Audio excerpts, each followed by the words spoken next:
I saw them na nakakandong siya sa asawa ko while he was sitting sa motor. Hindi na nila napansin na nasa likod lang nila ako. I was holding my helmet that time. I'm in the middle of shaking at hihimatayin.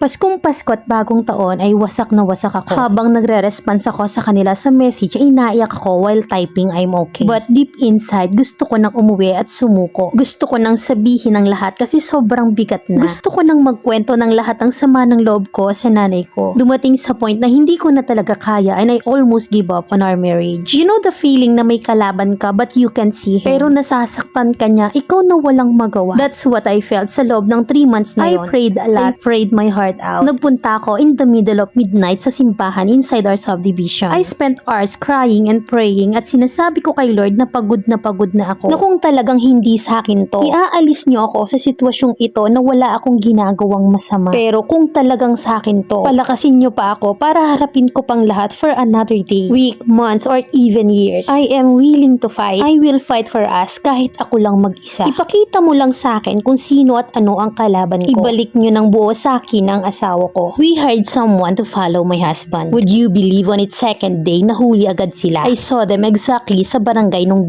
nasa kanto, nakakandong siya sa asawa ko at nakaupo sa motor. My heart was racing at sobrang dilim that time kasi brown out sa buong barangay but I can see them clearly. It was roughly 1 a.m. Nag-angkas akong mag-isa. My hands and knees were shaking. Nagkakabuhol-buhol yung panghinga ko but I am more determined than ever. I can't believe na yung taong minahal ko ng 10 taon, inakasalan ko at kasamang humarap sa altar. Nangako sa harap ng pamilya at mga kaibigan namin. Ganun pa sa harap ko at ng Diyos. Ay nandito sa harap ko na may kakandong na They are talking and I can't hear their voice. Na mas nadidinig ko pa yung tibok ng puso ko kaysa sa paligid ko. They are very focused sa pinag-uusapan nila. Hindi na nila napansin na nasa likod na nila ako and I was holding my helmet that time. I'm in the middle of shaking at hihimatayin. I grabbed my helmet tight and hit her in her head. With all my strength, yung huling lakas ko, binuhos kong lahat sa hampas na yun. Before I broke down and cried. Nagsisigaw ako at nag-blurred yung paningin ko that time. Habang yakap ako ni Daniel at paulit-ulit niyang sinasabi sa akin na sorry babe, sorry. Aayusin ko to. I saw her sa gilid ng sidewalk na nakasalampak habang gulat na gulat. Naglakad siya ng dahan-dahan habang nakatingin siya sa akin. Kitang-kita ko sa mukha niya yung gulat. I'm trying to let go of my husband's arms. Para sana kalad ka rin siya but I can't. I'm too weak that time at matangkad ang asawa ko. Daniel is 6'2" ang height and I am only 5'7". I shouted na wag niyong patatakasin. Yung ibang nakikiusyosa sa amin. Nagtry na habulin si Bitch pero hindi na nila naabutan. They said na taga doon lang yan kasi alam nila yung pasikot-sikot sa mga alley. Halos gumuho yung mundo ko at wala na akong nagawa kundi ang sumigaw at umiyak. All I can feel is pain. I'm totally dead inside. I was murdered by them. That night was longer and colder. Na habang nasa barangay kami, habang nasa presinto, I was alone. Sorry siya ng sorry pero wala akong naririnig. I was mute. Wala na akong naiintindihan sa nangyayari. I can feel the pain rushing over my entire body. For 3 months, I was in misery. All I want is to breathe again. I want to end this pain and suffering. And after that incident, we went home and talk it out. Everything, every little detail, nag-confess siya. From kung paano sila nagkakilala, usapan nila sa ML, paanong bumabanat ng kalandian yung babae sa kanya. Paano sila nagtatago, nagkikita ng patago, hanggang sa kung saan niya pinipick up tong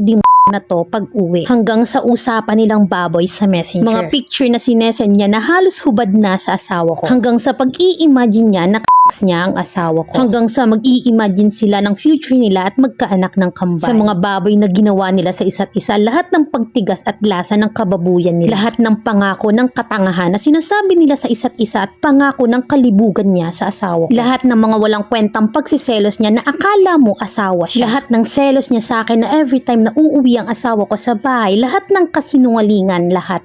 Lahat ay nalaman ko, nabasa ko, nakita ko. Masakit malaman but I have to see everything. I have to endure the pain. Because I know that knowing the truth means stepping forward on healing myself and forgiving him. I listen to every detail inch by inch. Masakit, yes. Nakakabaliw, yes. You have no idea what I'm going through right now. Hindi ako makatulog ng maayos. Every time na pipikit ako, sila yung nakikita ko. Every time na maaalala ko yung mga message nila sa isa't isa, gusto ko nalang basagin yung cellphone ko. After him confessing everything, akala ko magiging okay na ako. Na every time na magbabasa ako ng conversation nila, I was teleported back to hell. Pasakit lang ng pasakit. I messaged her, the demon, and I tried makikipagkita pa siya sa asawa ko after what happened on that same day. Yes, same day. Kung kailan ko sila nahuli, nakatakbo siya, tumakbo siya at naiwan pa niya yung tsinelas niya. And speaking of, maliligo lang daw siya. Oh my God, pinatunayan niya talagang homewrecker siya. After all what happened on that same day, down siyang makipagkita sa asawa ko. The audacity. Hindi mo lang siya nag-doubt or nag-lie low. That bitch is not wasting any time. She's so down kasi akala niya makakapag-motel na sila at makakapag-spend na sila ng 24 hours kagaya ng gusto niya. When we arrive in that mall, she messaged Danielle na nandun na daw siya. Na pinaikot-ikot niya muna yung asawa ko sa mall. I think nagmamasid siya kung talagang mag-isa yung asawa ko. Little did she know, I'm not so naive sa mga ganyang bagay. I waited somewhere in the mall para magkape. I'm just sitting and waiting for my husband's message kung saan exactly part ng mall na isipan ng kabet makipagkita. And Danielle messaged me na andito na kami sa McDo, please come here. So I stood off and left the cafe. Thrown my cup of coffee and hindi ko naman talaga nagalaw dahil hindi ako nagkakape. I just bought it for props. Para lang makapag-stay ako sa cafe na yon. I'm wearing a black jumpsuit and a black stiletto which is my usual office attire every day. I also brought my biggest black bag. It's an Ella Tory Burch bag. Kailangan ko ng malaking bag kasi dala ko yung tsinelas na iwan ng ante mo na motherfuckrela. I decided to get some gum in my bag and chew it. Alam ko kasi na mahaba-habang dakdakan ng mangyayari. Then I reached the entrance of McDo. Weekend nun, kaya punong-puno ang mall ng tao. Upon entering the door, I can easily saw Danielle and he's standing alone sa counter. Palingon-lingon, I know he's waiting for me. Then I immediately look for that bitch. And there she is, standing in the middle of the room. Pabalik na sana siya sa counter when she saw me. Nakamask siya that time at nagtama ang mga mata namin at bigla siyang napayo. Even with her mask on, kitang-kita ko na namutla siya.